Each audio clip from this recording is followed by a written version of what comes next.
Welcome back, chemistry enthusiasts. Today we're diving into the fascinating world of molecular orbitals and different types of chemical bonds.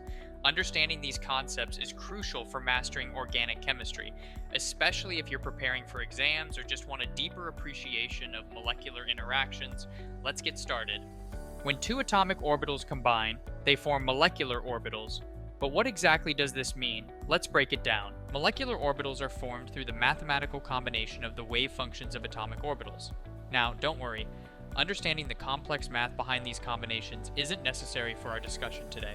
However, what is crucial to know is that these combinations can result in two types of molecular orbitals, bonding and antibonding orbitals.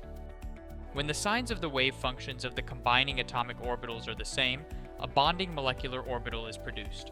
This orbital is lower in energy and more stable, meaning the electrons within it are held more tightly and provide a stronger bond.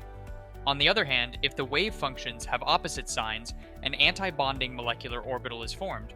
This orbital is higher in energy and less stable, which means the bond formed is weaker and more likely to break. Now that we understand molecular orbitals, let's talk about how they contribute to forming different types of bonds. When molecular orbitals form by head-to-head or tail-to-tail overlap of atomic orbitals, the resulting bond is called a sigma bond. These sigma bonds are the most common in organic molecules and form the backbone of molecular structures. Sigma bonds allow for free rotation around the bond axis because the electron density is directly between the two bonding nuclei, which doesn't restrict movement. This flexibility is a hallmark of single bonds in organic compounds. However, when two p orbitals overlap side by side, a different type of bond called a pi bond is formed. Pi bonds result from the parallel alignment of p orbitals and create regions of electron density above and below the bonding axis. A double bond consists of one sigma bond and one pi bond, while a triple bond consists of one sigma bond and two pi bonds. The presence of pi bonds restricts rotation around the bond axis, effectively locking the atoms in place and giving the molecule a more rigid structure.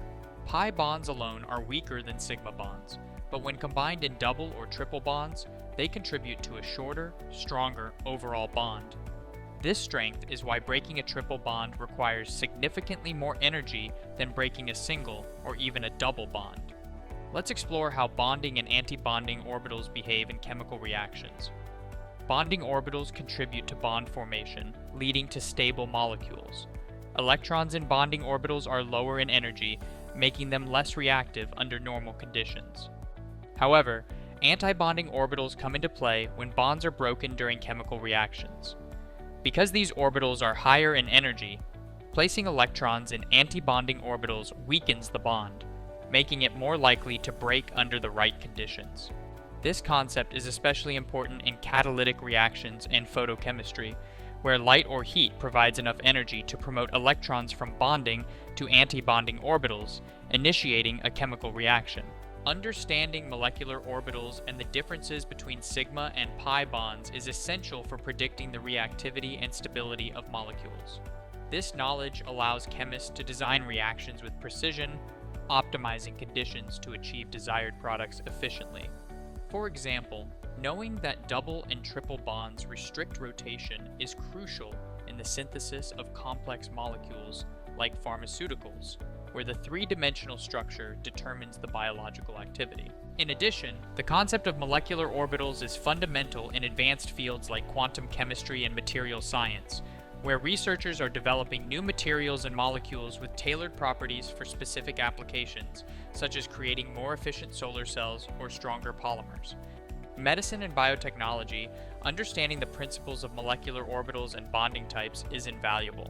For example, enzyme inhibitors often rely on forming specific interactions with the active site of enzymes, where precise knowledge of sigma and pi bonding can inform the design of more effective drugs. Moreover, biomolecular engineering uses principles of molecular orbitals to create new molecules that can specifically bind to target proteins, paving the way for personalized medicine and targeted therapies. Understanding how bonds form and break at the molecular level can help design treatments that are more effective with fewer side effects.